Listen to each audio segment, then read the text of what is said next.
Sorry, I had to make sure I was on there. Mortar struck everyone.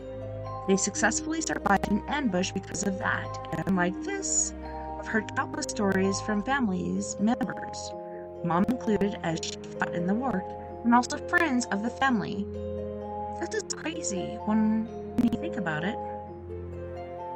Not socially accepted said, OMG, I don't know what to say, got goosebumps and almost started crying. So happy they alerted him and happy he told their parents. And then Camarado also said, I also felt something down my spine when he told me that anecdote. Really strong stuff, to be honest. Not socially accepted said, I usually get scared from those types of stories, but I did, and they ran back to his improvised barracks and alerted a man in a dark, long, and narrow dirt road on the outskirts of a storage facility area. There was also another story about a crazy man who was hit by a patrol car and ran off into the top hat who walked. Hold on, I have to redo this.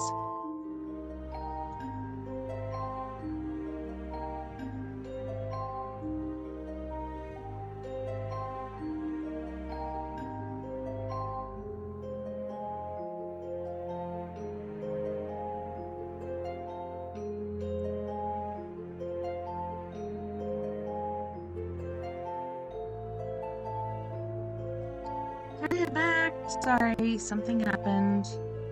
Sorry, Jason. I'm back. Something is going weird with the internet because, I don't know, maybe my nephew's back. He kind of hijacked the Wi-Fi and then we shut him down, but I have to check back into that. Okay, so is it better now?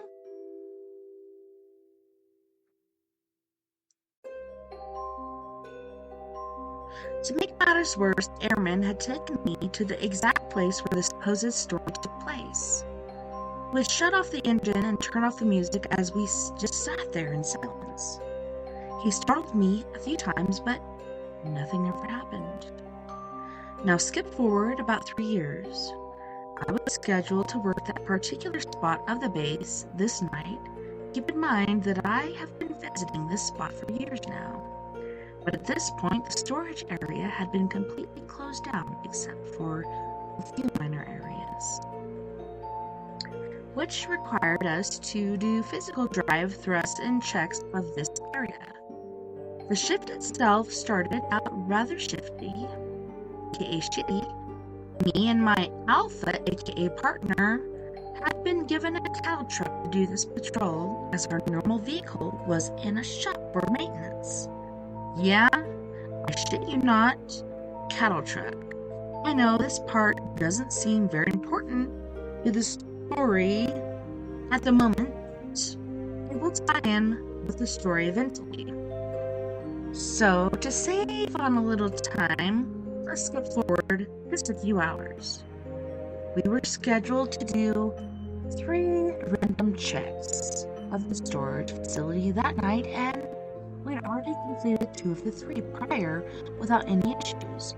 So come about 4 o'clock in the morning, we decided to do some last-minute checks and went home for the night in this area. The only way to access the area was with 2 very large separate gates, which took forever to open. We pile in, lock the gates behind us, and continue in on our way. My Alpha was driving during this check, and I was the spotter. He used the flashlight to check the lock on each structure.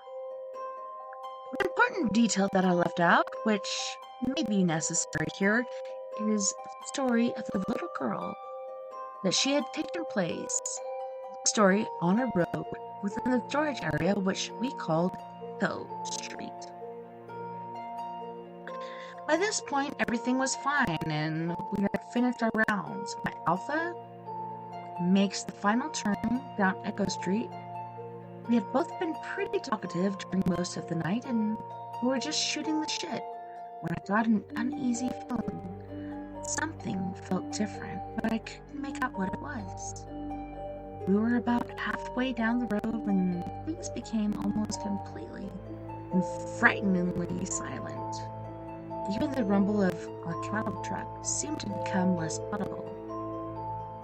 As we approached the structure from my previous story, I must stress at this point that even telling our typing this part still brings a chill down my back and makes my eyes tear up in fear. Oh no! But as we approached the structure itself, I turned my head to the outside of the window, opposite of the structure, and out of my left ear I hear a sound that nearly caused me to piss myself. It was the sound of a person groaning or moaning in distress, sort of like the moan of a girl in distress, or girl in the grudge. Yes, I'm serious. The faint, creepy moan begins to ring inside the cab of the truck, between the two of us, between the dark emptiness of the middle seat. I feel my blood turn cold, and quickly turn to my Alpha and yell, "Dude, cut the shit out!" Alpha turns to me with no confused look on his face. At this point, he begins to take his foot off the accelerator and he asks me, "Am I going too fast?" I remain silent for a moment with my hand in a pausing gesture, and I listen. I hear the noise again. My partner interrupts and asks, "What's wrong?" I quickly turn the music off without saying anything at first, and then I whisper to him, "Do you hear that? Do you hear that?"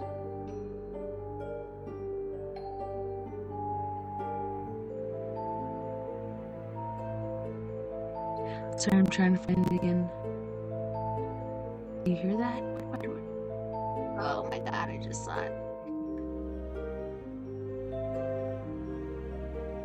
I found myself beginning to ask him my original question again, but he quickly interrupts and says with a strong sound of fear in his voice, "What is that?" We stupidly waited to see if we could hear it again. The rumble of the gates on the back of the truck are easily heard and recognized as they made a sort of metal or metal-on-metal clatter, and the diesel engine has the typical rumble as well. But in between both the noises, we hear it again for the final time. That groan, it sounds even louder this time. It sounds like it's coming from both inside and outside of the truck, like we were being surrounded by whatever was making that noise of distress. Without even making a peep, my Alpha puts the truck in drive, and he hauls our asses off that street quicker than I have ever gone on any other street on the entire base. He nearly flips the truck going around a curve, but doesn't bother us one bit. We were both in an unspoken agreement that we wanted to get out of there so fucking quickly. We got to the two gates and I hopped out of the truck as fast as I could.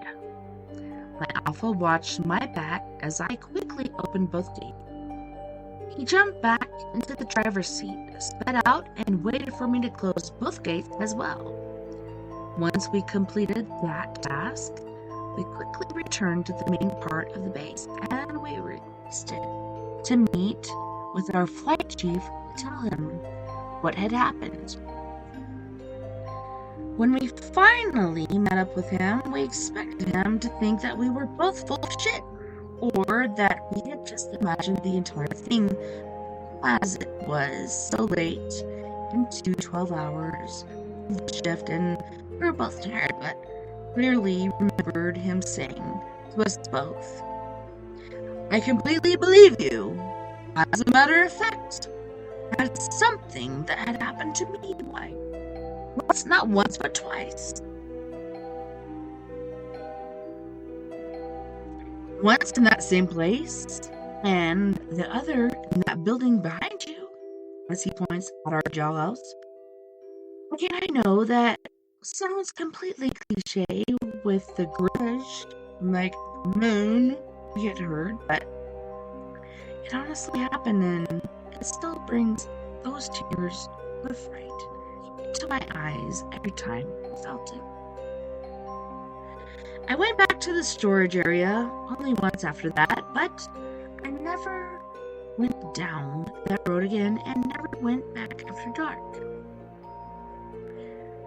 Clash deleted Clash said, reading this gave me chills. I'm so glad you had the experience. I almost peed my pants while reading, definitely sleeping with the lights on. Kamir, KIMR855 said, imagine there was a lot going on in Barksdale. Osan AF in Korea was a weird story. Base got attacked and pilots left everyone when they were raided, with everyone on the flight line and some maintainers in the trees and one hangar. My husband had tools being thrown and missing in different places, and feelings of always being watched. Only happened in one hangar. Air Force wanted no one to find out. The tree always had a fog around it no matter what. I was stationed at Cannon AFP, and we had nothing like that. I can't imagine what other bases are like. And then T. Conway Stacy said, shit, this was genuinely creepy. When you do military service, that shit is fucking creepy, sister. Damn. Military ghost stories declassified. Mega number 47. I would have to play this in order to do something, so I'm going to unlike can't do it. Let's go. This one is a good one.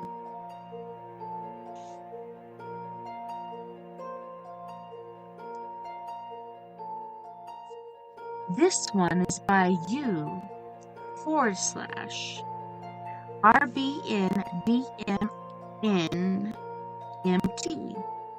u/RVNBMNMT. Military ghost story. I served on submarines in the Navy from 96 to my medically discharge in August of 2004. I was on 3 different boats: SSN 709 Hyman G. Roquevert, SSN 765 Montpelier, and on SSBN 737 Kentucky Blue. This tale occurs on my first boat. I was on duty this day. I think it was either October or November. Finally got relieved at Bowls. That's 0000 military time for those of you in the gutter. I had the mid-watch, what makes for a long day. Morning muster, a final muster, and all the discovery divisional work in between. Dinner training, classical drills, and field day. It doesn't leave much time for sleep before you go to watch at 2100, and doesn't leave much at 0500 revelry and the next day. Kind of makes you feel like you won the lottery. It was also that time of the year the temperature starts to drop. That compounded by the air coming off the Chesapeake Bay, but you'll only have to deal with that for 4 hours. Despite the fact that one positive on this watch for a smoker was better opportunities. Before I hit my rack was grab a smug yellow wax. And that is what I did. At the time, I was in one of the places the smoking lamp was lit. in the auxiliary machinery room at forward. So after grabbing a glass or two of bug juice on cruise mess, I headed down to grab a smoke and plan my next day. I get down to the diesel booth, spark one up, then whip a little green pad and a pin. I always had to carry on me. I just started making my list when a senior chief, and I'd never seen him stomping with his big feet first. Bald, mustache, tall and lanky. He walked in like he owned the place.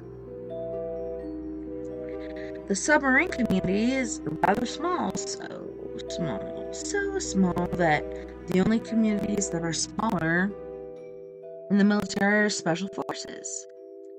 It's a matter of pride for us that aren't our fish. You may not know another activity duty submariner by name, but you knew them by face at least. I did not recognize this guy at all. The reason he just might be the squadron duty chief as if it was the time they were to show up. We were at the end of the pier and we would usually be the last boat he would visit. That and the squadron duty chief usually had a big red badge on. The duty chief usually, his right shirt pocket would have shown it. He was early and didn't have his tag. It was suspicious, but we were meticulous as to who we let below decks, but I kept an eye on him. He cruised past the CO2 scrubbers and stopped by the O2 generator. It was used to create O2 in hydrolysis like the space shuttle. Only the time on the space shuttle was much better. Basically, a potential bomb, since H2 can go boom. I could clearly hear the tap of his pen he pulled out of his pocket. He then stops at his prehistoric piece of an ancient Fairbanks Sports diesel generator set, and this thing combined was larger than your average car. I guess in the 20s, the Navy got a good deal on them and bought an assload of them and spare parts. And we were still using them at the time in the 90s. At this point, my cherry burns down to my fingers. This is completely strange.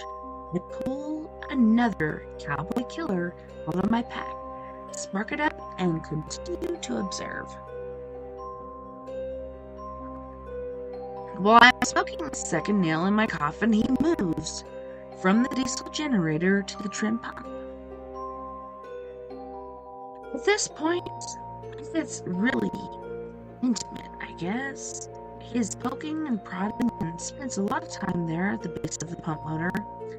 This thing is capable of moving an insane amount of water and has to keep a lot of water and has to keep a weight level. Eventually he gets up, walks back to the scrubbers, and I've never seen him again.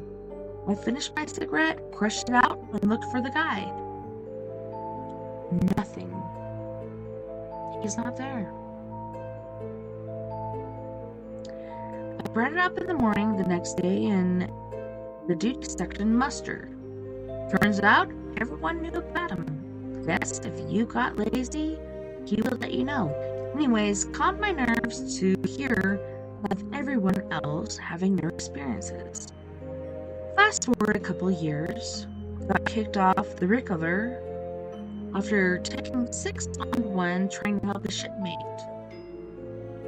We had a shipmate on the Montpelier that knew the plank owner of 709. Him being part of the first crew, he introduced both of us and relayed my story to him.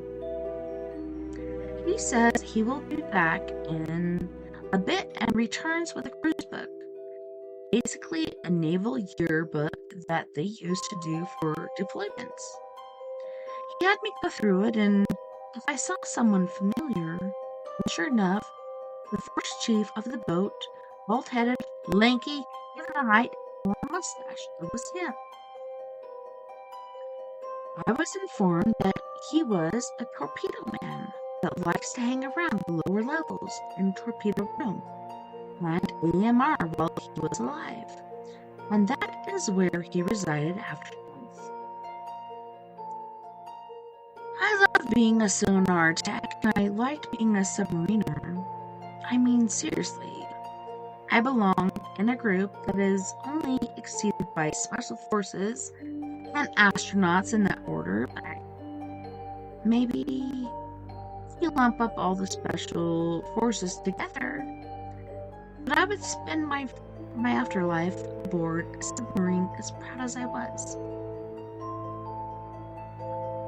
A Weisstired said, I was on the Truman Station at Norfolk Naval Base from 2000 to 2004. Creepy story. The Fuzz 2 of 2 said, I had experiences standing watch in English Hall back at sub school. Good old Rotten Groton. Rotten Groton. Had a few of those myself. Good Rotten Groton and the Groton. Rotapotum.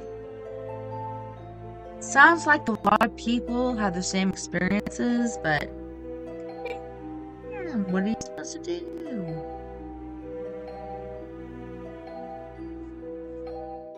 I don't know. What do you guys think?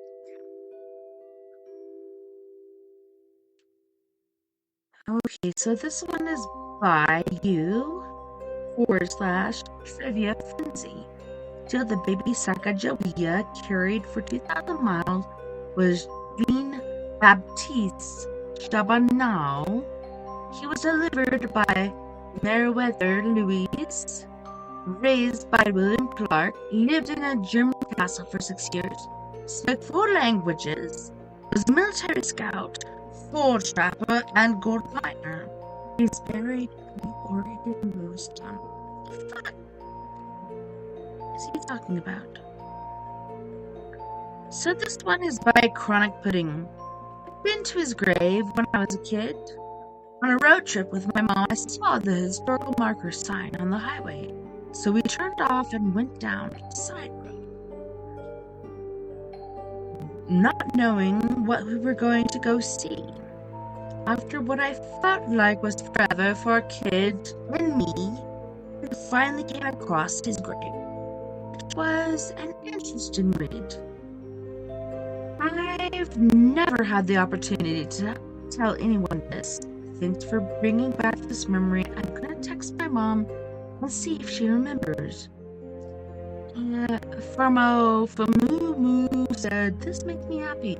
Ask About Bad Girl says, that's why we read it. This and porn. True that. Old Beer Can said she does. Rich said she's in some good porn. Ragar said, what's Bad Girls 21? Ask About Bad Girls 21. Hey, thanks. Some friends and I get together. Well, I think I should just, after reading all that, maybe I should skip it and let's go to the next. Russian military and civilian ghost ships are moving in the Baltic and North Sea, collecting data for sabotage against wind farms, gas pipelines, and communication cables. It is a full conflict with the West. Joint investigation by public broadcasters Denmark, Norway, Sweden, Finland. Auto moderator says, never mind, let's not listen to it. Walter _Fact says, things are going so well in Ukraine that Russia can handle another direct conflict. And with your back against friend China, that's short about back Russia. It would seem it'd be at their weakest now. Would ensconced in Ukraine, I take this opportunity could put Russia to sleep. Benevolent Danton said, if Putin didn't have nukes, then the US would be kicking his ass right now. Putin hides behind his nuclear weapons. Then Huku Danaod says, this has been the fundamental strategic blunder made by Putin. By waging his nuclear wiener around, he changed the narrative from being a regional scuffle into a continuous threat towards Eastern Europe and NATO.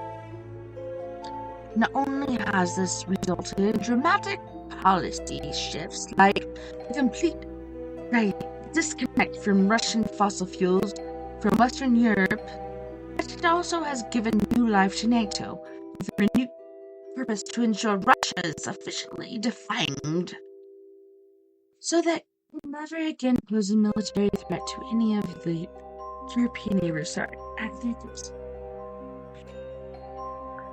this point, the only avenue for Russia is to become a neutered vassal state of China.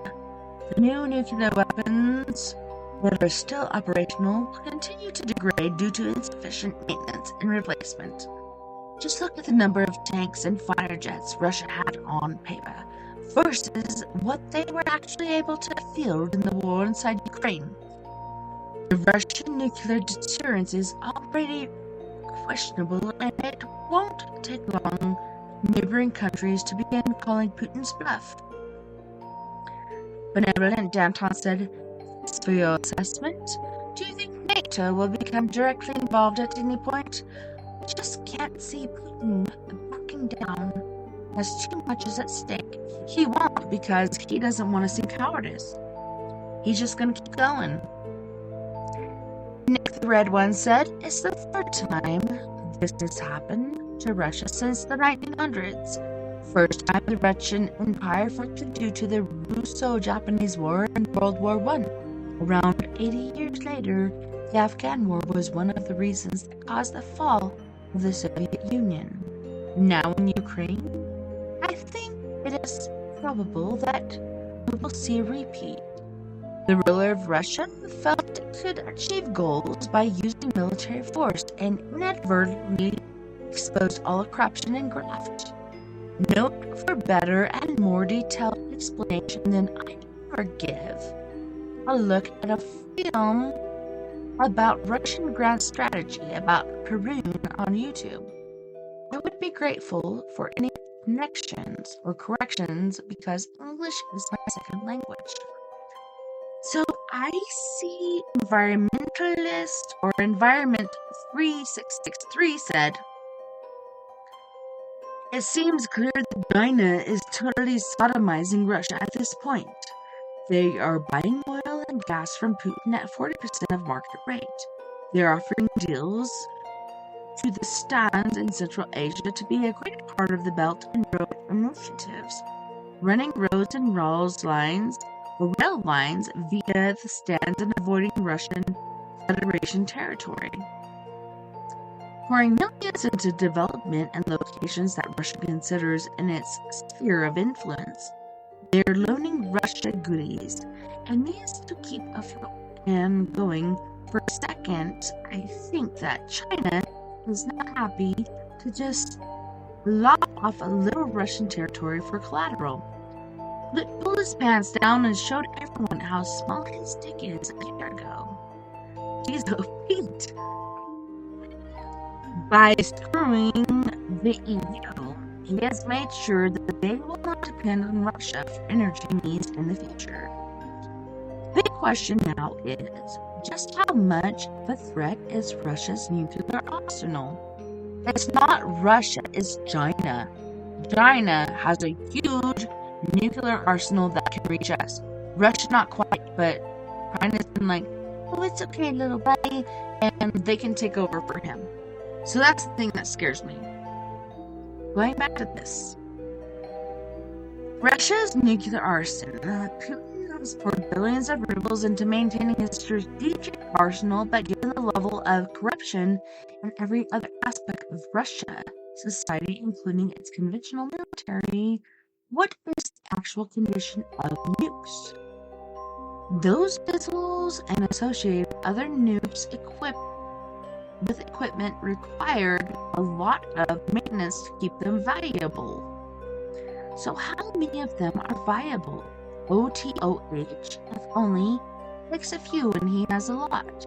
The other aspect of this is while Putin might be crazy enough to push the button over his ego, are the Russian military, the FSB, and oligarchs willing to have him push a button.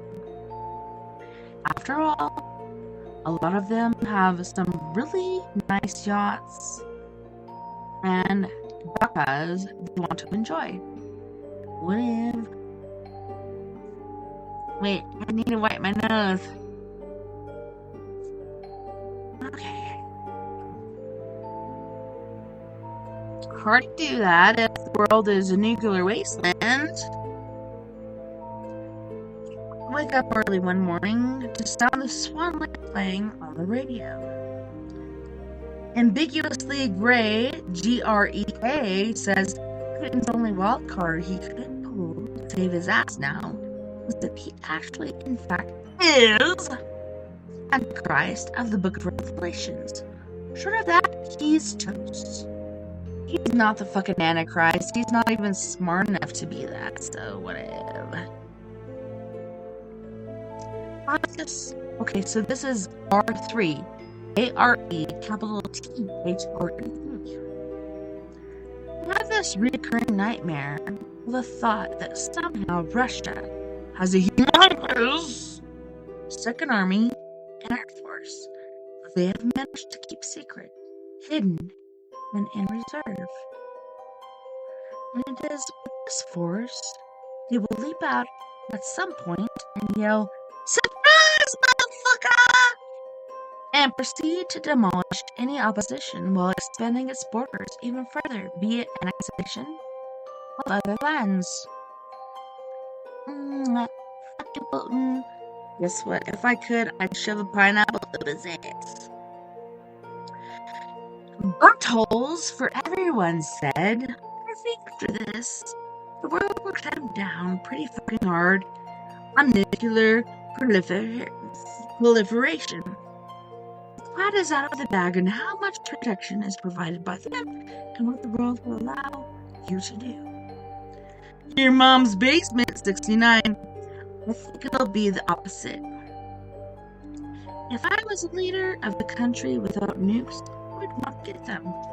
Anywho, I'm saying we are at the end of our time. I'm trying to get this right. What?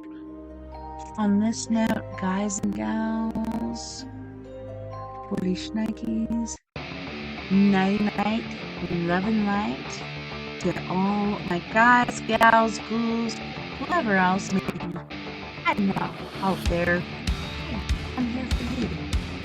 So we're the souls connected. I just want to thank you so much for joining us this evening on your Paradox Media's Late Night Rockies.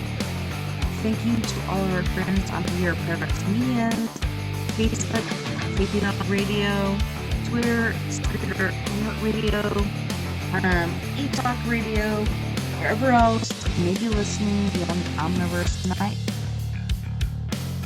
Have a wonderful time, and I can't wait to do it again with you. Next weekend, we have Mr. Jim Moses, aka James Moses, and he's saying this is going to be the last time for him to join us this weekend.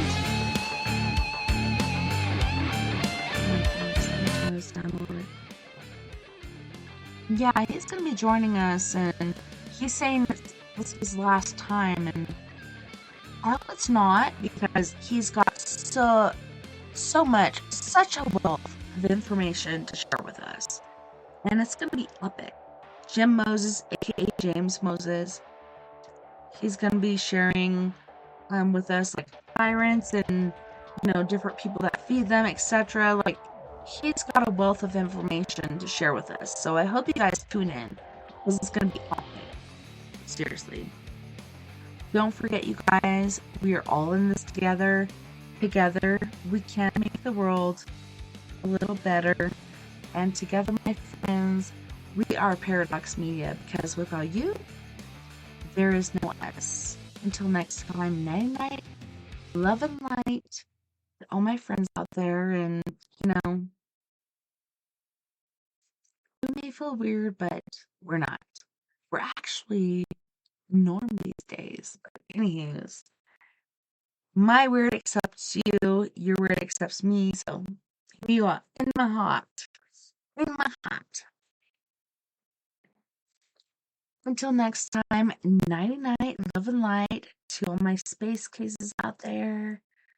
And I will see you back here.